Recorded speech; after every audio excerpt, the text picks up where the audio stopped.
खुलुमबाय नोंथांमोननि सेराव फिन दिनै गोदान मोननैसो निउस आपडेट लानानै फैलायबाय। दिनैनि गाहाय रादाबफोराव दङ फरायसायानो फोरोंगिरिखौ आइ लाभ इउ बुंदों अरुप कुमार दे बिथांनि बिबुंथि। दानिया फैदो आबुं रादाबाव। बाक्सानि आथियाबारि बिद्या मन्दिर गोजौसिन फरायसालियाव मुगैथाव जाथाय जादों। नंगौ, सानैसो दुथां आखुनि फरायसा गेंआ गोबां आब्रुथि गैयै खामानि मावनायनि जाहोनाव गोबां भुगिनो गोनां जादों होननानै फोरमायथिदों फोरोंगिरिया। बेबाराव आइजो फोरोंगिरि सायेदा इलेना देवानखौ आइ लाभ इउ होनदों आरो लोगोसे गोजाननिफ्राय खुदुमनाय फावबो खालामदों गाज्रि आखुनि फरायसा गेंआ। थाखो खथायाव फोरोंफुनाय समाव आखाइ खबो आरो गाज्रि आखु दिन्थिनायनि अनगायैबो बायजोआव गाज्रि थासारि खालामनो नाजायो।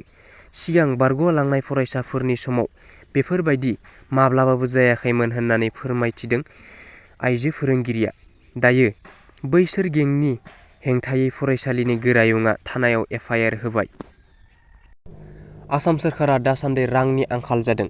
बेनिखायनो दा बिटिसिआव एसअपिडिनि रांखौ आसाम सोरखारा हरनो हाथ'वाखै। बे खोथाखौ बुंदों इएम अरुप कुमार दे बिथाङा। बिथाङा फोरमायथिदों दि कभिड-19 जानायनि जाहोनाव हादरावनो रांनि आंखाल जादोंमोन। दा आसाम सोरखारनि आखायावबो रां गैथ'वा। दा गिबि मन्थ्रि बिथाङा दाहार लानानैसो गुबुन गुबुन बिथांखिफोरखौ होगासिनो दं आरो आसाम सोरखारनाव रां गैयिनि थाखायनो बिटिसिनि एसअपिडिनि रांखौ आसाम सोरखारा हरनो हायाखै। नाथाय थांनाय बोसोरफोराव जुन जुलाइ दानावनो एसअपिडिनि रांखौ मोननो हादोंमोन। नाथाय दा आसाम सोरखारनाव रांनि आंखाल जादों आरो रेभिनिउआबो एसे खम जादों। अब्लाबो बिटिसिआव प्रजेक्टआ मोजाङैनो सोलिगासिनो दं। आसाम सोरखारनिफ्राय रां मोनब्लानो रांखौ राननानै होगोन होननानै बुंथिदों इएम अरुप कुमार दे बिथाङा। आरो लोगोसे बिथाङा बुंथिबावदों दि बिटिआर सोरखारा 2 बोसोराव सोरखारखौ मोजाङै सालायदों।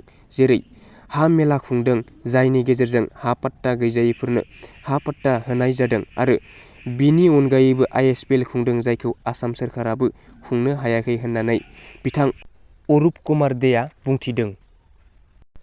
भिडिअखौ मोजां मोनदोंब्ला लाइक, कमेन्ट, शेयार आरो लोगोसे नोंथांमोना दा बड' निउस इउटुब चेनेलनि गेजेरजों गोदान गोदान आपडेट निउस मोनबाय थानो थाखाय चेनेलखौ साबस्क्राइब खालामनानै ला। गोजोन्थों।